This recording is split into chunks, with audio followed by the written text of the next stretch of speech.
Hallo zusammen, ich bin Amir, ich komme aus dem Iran. Ich lebe in Basel.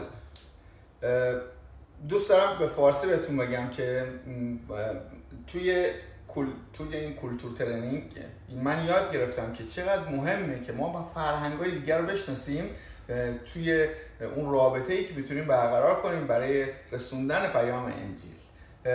بهتون پیشنهاد میکنم که شما هم از این فرصت استفاده کنید، چون خیلی برکت داشت برای من این دوره‌ای که گذروندیم توی سال گذشته، برای اینکه بتونیم مبشران بهتری باشیم، برای که بتونیم فرهنگ‌های دیگر رو بشناسیم، بدونیم که اونا چه نیازی دارن، چی رو لازم دارن از مسیح بدونن و چی رو لازم به چی باور دارن و چطور میتونیم که خداوند رو و کار عظیمی که انجام داد رو بهشون ارائه بدیم و قلب‌هاشون توسط خداوند لمس بشه. خیلی خوشحالم که توی این مسیر قرار گرفتم، چون آشنایی با اون فرهنگ‌ها باعث شد که من بتونم بهتر کار بشارت انجام بدم.